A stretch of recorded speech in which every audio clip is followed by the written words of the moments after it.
Bismillah ar-Rahman ar-Rahim wa salatu salam ala khatam al-Nabiyyin amma ba'd. Assalamu alaikum wa rahmatullahi wa barakatuhu. Dear brothers and sisters, you have joined again in the third segment for motivation. How do Muslims motivate themselves to actually get the best out of life? We presented 8 points in the last two segments. This is the 9th point. Every single day that you have is to pretend it is your last day. This is the only day that is left for you, and that is the only day that you're going to have. Think of it. If you had 1 year, 6 months, 2 weeks, how would you act? That's the point. You see, the point is here is that we sometimes do not deliberate on these issues because we have no time to think. Every single one of us will have to pass this stage. So it is not a conundrum I'm putting you in. It's a reality. It's not something that you have to be so, oh, well, this is a very nebulous kind of a statement. I don't know where to put my finger. No, I'm telling you exactly that one of these days that your life will start ticking down from 1 year. And then it will get to 6 months. And some of us will have to pass 2 weeks. And then it will be 2 days. And then it will be 2 hours. And then it will be 2 seconds. Until the last we breathe out. Meaning every single thing is calculated. Your breaths are calculated. Your days are calculated. Your hours are calculated. Your months, your years. Every single thing is calculated. So you act as though it is your last day. How would you pack it in? But even if you want to motivate yourself, you say, I only have 7 days to go. What would I do in that? I have 1 month to go. How will I do? If I had to do it, would I write a book? What would I do? So and so. Some of the authors before that, they were given some kind of a death warrant or something. They started to write and they wrote like 8 novels and stuff, and they found out they cured themselves because they came out of their depression or whatever else it was. So how would you act if you had little time? Abu Dhar al-Ghifari radiallahu anhu, he asked the Messenger of Allah sallallahu alayhi wa sallam, he said, what did the scrolls which Moses, meaning Musa alayhi salam, had received speak of? Because they were interested of what these scrolls spoke of. What is it, Ya Rasulullah sallallahu alayhi wa sallam? Abu Dhar al-Ghifari, he asked Rasulullah sallallahu alayhi wa sallam, he said, it said things like, it makes me wonder, and he continued like this, it makes me wonder to see someone who recognizes death, meaning maut, and yet finds a way to rejoice. So you know that you have to die one day, and then you're constantly in this hedonistic way of life. You're continuously gluttonous. You have no regard for anybody else. Me, take whatever I can take, and that's all. And this is not the way to go. So he said that if you one who recognizes death and then finds a way to rejoice. He said this is what part and parcel of what Moses had received had stated. And then he went on, he said, sallallahu alayhi wasallam, he said, it makes me wonder to see someone who acknowledges the existence of hellfire and yet finds a way to laugh. Because there's no problem in laughing and some kind of a frivolous nature of dealing with each other at a time, meaning to say some kind of a relaxed mode. But what means that this kind of laughter is that people gather all the time for a laughter and continuously laugh until your hearts are hard. So it's no problem sometimes you have this brotherly or sisterly exchange, but at the same time it's a continuous laughter. So it's not a way to find just to smile, because Rasulullah sallallahu alaihi wasallam, according to Ibn al-Qayyim, he used to be somebody who used to smile the most. And there's so many narrations of that. And he did everything in due proportion. So this person said he finds the existence of hell, he finds a way to laugh. And they said, it makes me wonder to see somebody who recognizes fate and yet attempts to defy it. So the problem here is that you know that it is fated and that you try your best, but you attempt to defy it. And it just can't go like that.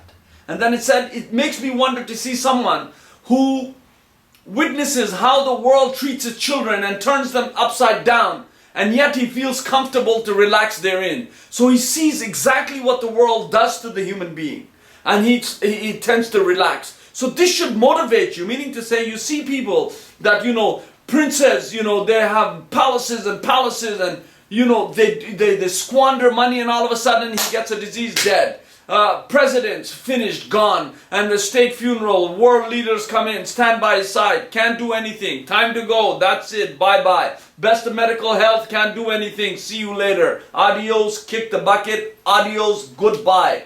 So the problem here is that, you know, we feel comfortable therein looking at the world and see exactly what it's done to its children, and then therefore we feel comfortable. So it said, makes me wonder. And then he said, it makes me wonder to see someone who claims to believe in the last day and yet doesn't do anything towards it. So this person says, yes, I believe in the akhirah. And this is ibra lana, meaning this is something that we should take some examples from, or some heed of, in terms of getting ourselves out of this drudgery that we're in, and getting ourselves walking and talking and doing and moving and really going forward. Not something that's just rotating our tires and we're unable to go forward. So you see that somebody says, I believe in the last day, but he does nothing towards it.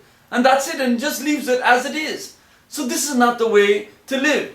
10th, so before I finish this 9th point, is that you pretend that it's your last day. So pretend that you only have 1 day left, 7 days, however you want to motivate yourself. But if you pretend you have 1 day, what are you going to do? This is a gift. Go, go, go, go, go. You do as much good deeds. You leave apart all those rancorous relationships that you had, little things that you fight over. You leave all of those things. You actually go and do something great in your life. Start working towards something that benefits other people, and look after some other things other than your own greedy inclinations towards what you have or what you aver.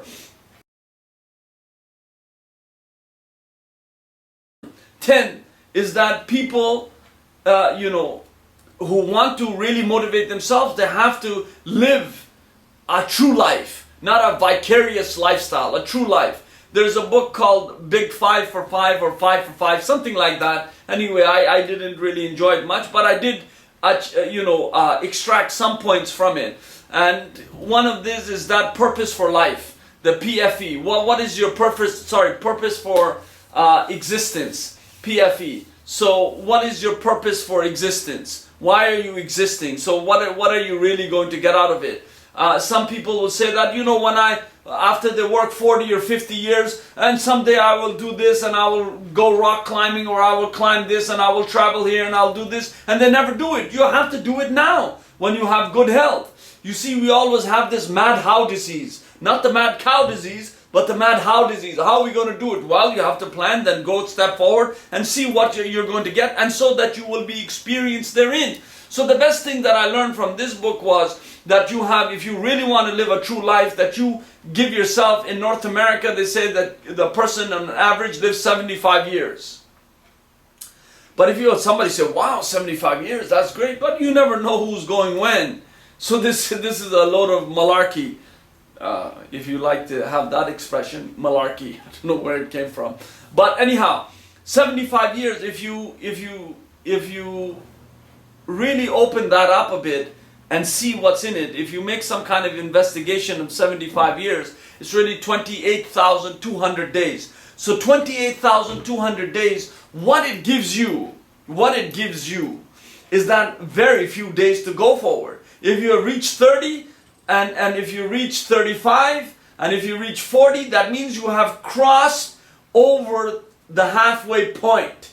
And the next days that are coming will be filled with aches and pains and you name it, and fillings falling out and root canal, and I know all about them. Although you could take perfect care of your teeth, that's why it's important that if you should take good care of your teeth when you're a teenager, so you don't suffer like me when you're older. You can take as much care as you want, but there's nothing like how Allah subhanahu wa ta'ala gave you the teeth in the beginning. If you take my advice to heart, you really look after your teeth. I used to eat a lot of candy on both sides, and really I have regrets of having these fillings, and then those fillings were okay, and then the fillings started falling out after many years, and too many problems all over a small thing, although it's not that bad, because the dentist said, your teeth are great, your gums are great, but I'm not feeling great. So at the same time, if you really want to live a true life, live a good life, you have these many days. If you take the years and break it down into days, or even into summers. One guy used to count his summers by putting in marbles into taking out marbles from a bucket. And then he took out the marbles. He had 70 marbles. He said, well, all my marbles are done, and therefore every single day now is literally an extra gift. These were gifts, but this is an extra gift. So he used to work hard towards that. And really, this is how your summers go. And it goes by like this. When you're small, the summers take a long time. You want to go back to school. But as you get older, your summers are finished. In comes the winter. Summer comes, in comes the winter. This is how it flies. So live your true life, who you really want to be. Do the things you want to be and do it now. Don't wait for, oh, when I finish, I'll go to Hajj when I get older because I still want to keep sinning. This is how some people think, really. Oh, I can't let go of my cigarettes right now, and down the road I'll do when you get emphysema, when you start wheezing like crazy, and when you get some kind of tumor. Now is the time to move and to do things. 11 is to be a person that actually finishes things. And that's important. That if you want to motivate yourself, you finish things. That's why people who open a book, they read 5 pages and they leave it there. They can never finish. So you keep going until you finish. When you finish things, if you want to clean the room, finish cleaning the whole room. Not clean halfway and say, well, I'll get to it later. If you want to do your laundry, do it fast. If you want to do anything, your lawn, anything that goes, try to be a finisher of things, rather than leaving it open-ended. This is a procrastinator's way of doing things.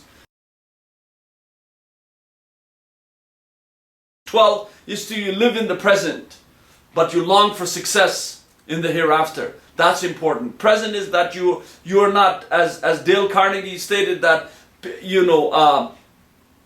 the worries of the past, along with the worries of the future, coupled with or dovetailing with worries of today, will make anyone falter.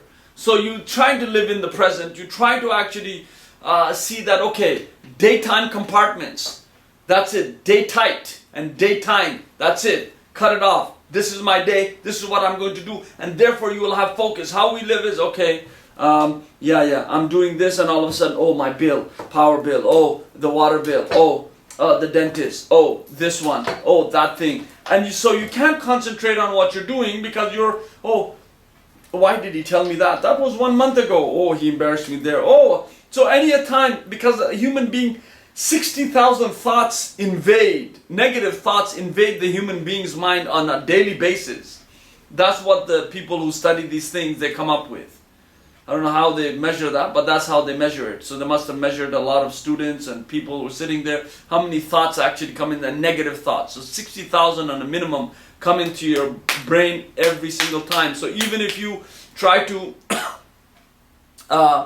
benefit something, or if you want to go forward, this is how you do. If you want to have focus again, you see. If you want to live in the present, you have to have that focus. So daytime compartments, and you do something like this. For example, start looking at a clock and see if it has a second hand, and you start saying 1 1 1 1 1 1 1 1 1 1. You keep saying until another thought comes into your mind, and you keep saying 2 2 2 2 2. And if another thought's, oh, my mother left the dishes out, 3 3 3 3. Oh, my sister didn't close the door, 4 4 4 4 4. But you try to stay on 1 always. This is very important. If you have more than 5 6 7 8 9 10 11 12, so many of thoughts coming in, then that means that you're totally not focused. If you have 2 to 3 thoughts coming in and you can actually let it pass them by, then you can focus and concentrate, and therefore you can live in the present. And you won't be somebody who's always in an anxiety mode. 13, that you think and act, not act and then think. Ali radiallahu anh, he said, the word, you control it when it's inside. But when it's outside, the word actually controls you. So that's important. So you think and act. So you think, what are my actions? What are the ramifications of my actions? If I do this, what will happen? So that is a point of motivation, so that you think and then you act. Why? And we have to teach our kids that also. Think before you act. So you just don't act like that. You see 2 3 steps before. So that's why sometimes some chess players see 5 6 moves down the road, and the best ones are see 10 12. I don't know how many. I don't know how to play chess even. It looks good on the board, king and queen and all of those things. My kids know, but I don't know, and I never bothered to learn that. I don't know good or bad, but think and then act.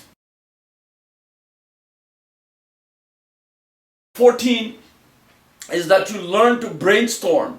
That is important. You learn to have ideas. So you learn these ideas kind of things. You learn and put down these ideas. Whatever comes, open a piece of paper and then just keep writing. And these are in so many books that teach you how to motivate yourself. Just keep writing. I'll do this, I'll do this, I'll do this. This is my thought, this is my thought, this is my thought. Whatever comes into your mind, you write, you write, you write, you write.